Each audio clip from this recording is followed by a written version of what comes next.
Hey folks, welcome to Bear Mountain today. Well, we're about 3 days past our freezing weather event, and one of the things I kind of wanted to walk you folks along with was how did we protect our plants in our tunnel from the freezing weather.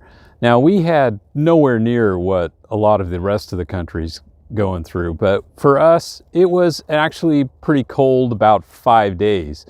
We ended up with getting nighttime temperatures down in the low teens, and with a wind chill it was in the single digits, and then we had at least 3 of the 5 days where we never even got above 25 degrees. So for us, that is a bit unusual here, being in the maritime part of the Pacific Northwest, but it's not totally unheard of. So what we ended up with was, how do we protect the plants? We had some sensitive plants in the tunnel, like we had lettuces, and we had the ranunculus, and to a lesser degree the anemones and the kale.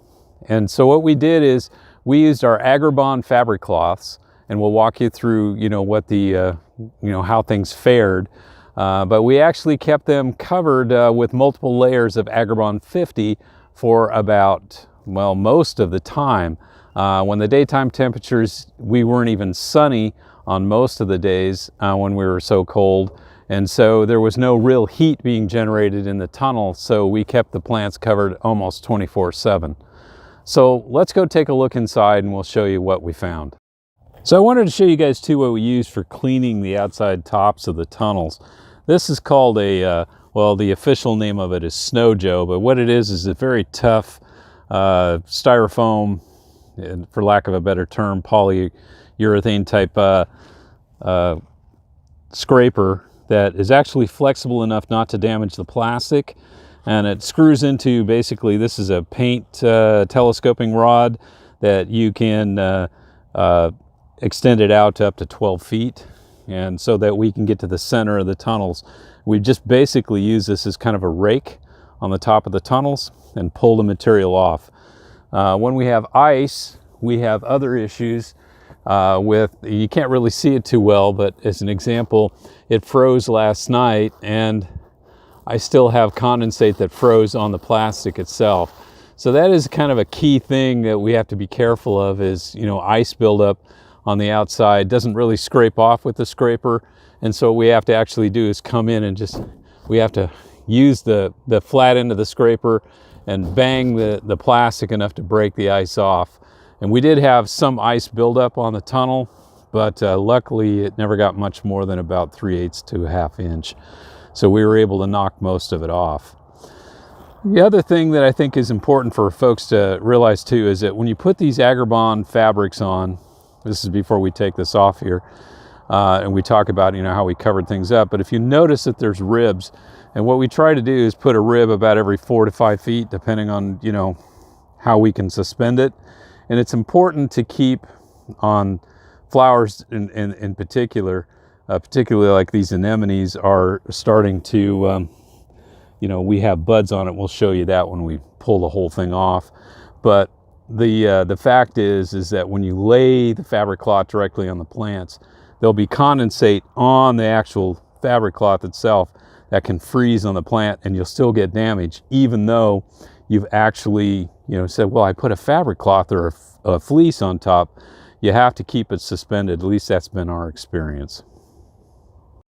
For low growing stuff where it really doesn't matter too much, like in this particular instance, when you look at this bed here, this simply has a fabric cloth laying over the top. And what I did was basically it was to protect the delphinium from getting frozen. It's already semi-dormant. There's very little delphinium, that growth on it. So it really wasn't going to matter too much if there was some frost damage to the tips of the plants.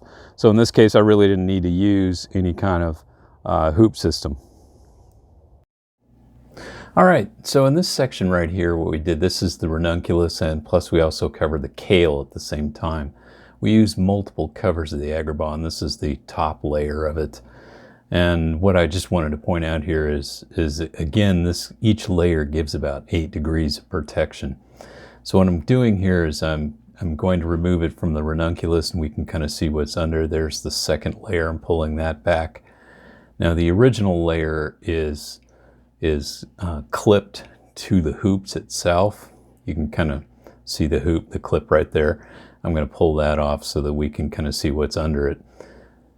And what it kind of looks like is the plants don't really have frost damage, but they definitely were impacted by, many days of lower light levels. Well, that cold weather really could have killed these guys. So I guess, from that standpoint, we're doing pretty good. I don't see any damage other than I've got a big old slug. It looks like he was, let's see if I can zoom in on him right here. So I've got a lot of condensation under here, and I'm going to definitely get the thing vented. I'll put some slug bait out tonight too, some Sluggo, to see if we can knock these guys down before they do any serious damage. Let's take a look at the anemones. So the anemones were the same situation. I tried to put a couple layers of fabric cloth on. These guys I only used 2. And yeah, here you can see the name Agribon.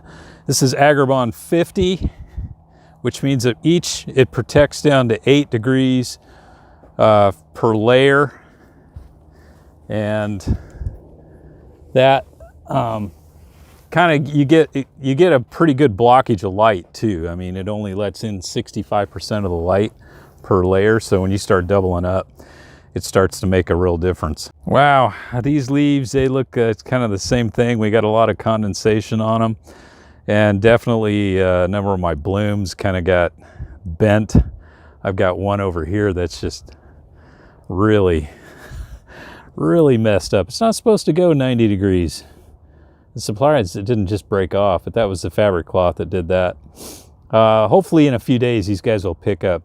But I'm going to definitely put some slug bait on these guys too. This one had 2 layers on it. Anemones are a little tougher than ranunculus. When it comes to low temps, they can kind of take it a little colder, but still, the lower light levels for the period of time that I had these guys covered probably didn't help.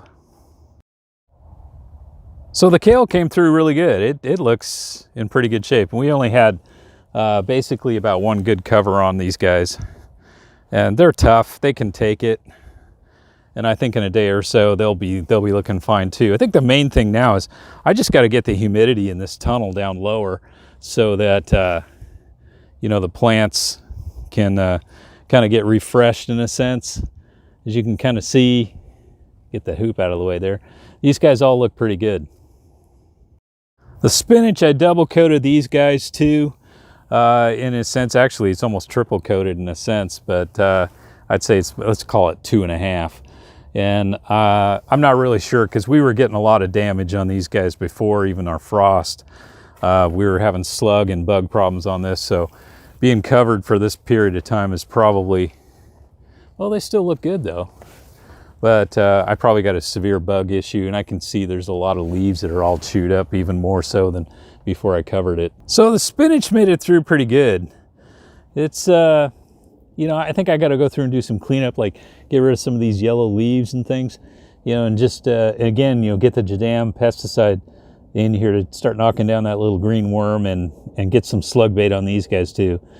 Because we just created a perfect environment for, a period of about 5 days for the slugs just to do their damage. So the last thing we're going to look at here is the lettuce. And this one I definitely tried to multiple coat, and hopefully this is probably the stuff that's the tenderest, because a lot of this stuff is a really kind of loose leaf type. It's not a head lettuce. So I guess that's would be my concern. If I was going to lose something, it'd probably be in that. So we're down to the big reveal. Let's see what happened, huh? I'll go to this side over here. Open from this side first.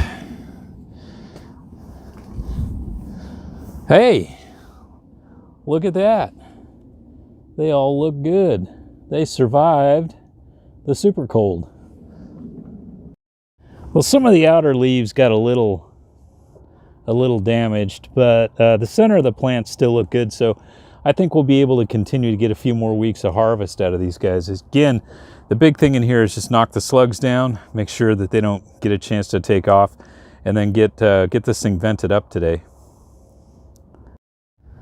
So the question would be, well, where could you get something like this? And what you need to find is like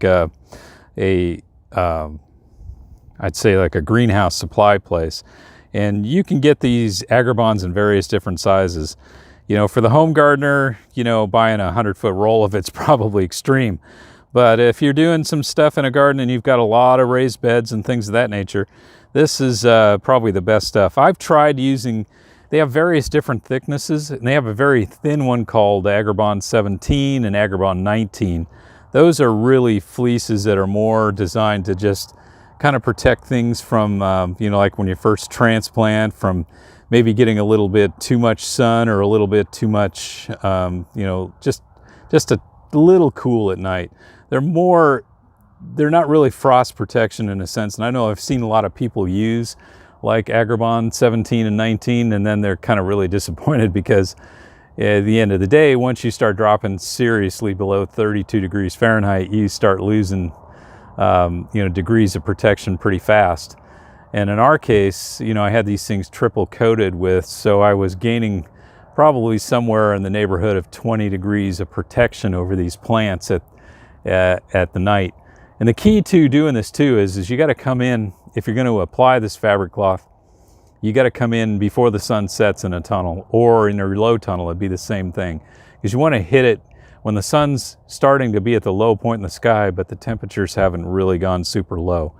In our case, we ended up leaving these things on for several days because this is the first time we've gotten, you know, daytime temps that are above the freeze mark.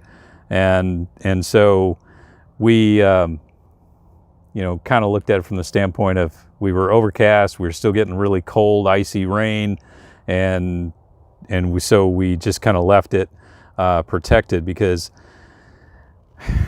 you know, it's kind of one half dozen the other. But the bottom line on it is you got to kind of use your head about, you know, whether if it's going to stay cold all day long and freezing all day long, keep the fabric cloth on, unless you're in a tunnel where it's cold and sunny, you know, where that temperature inside the tunnel is going to skyrocket, then you want to be sure to come down and take these things off.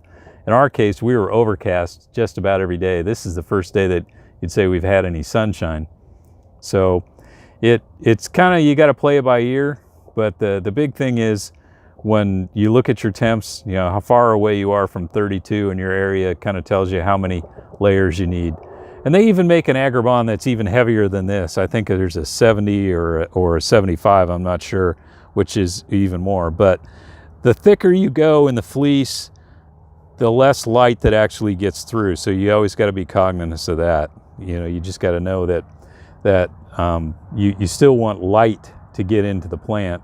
But at a low growing time in the season, a heavier blanket works out okay because the plant's not doing that much photosynthesizing anyway because the light levels aren't exactly super great. So that's it. That's not complicated, but I just thought I'd show you that, yeah, things can survive. And, you know, we've had a good week of really cold nighttime temps and not so great daytime temps either. And plants that, you know, like ranunculus and lettuce, soft lettuces and things like that, they definitely would have got damaged by those colder temperatures. The kale and the spinach and the anemones, maybe they're a little tougher, but I still think some of our lowest temps, we could have lost things. You know, it just only takes one night, and then all that work is gone. So anyway, hope you guys can get warmer. I know other parts of the country are still suffering through this. So take care, be safe. We'll catch you on the next video. Bye-bye.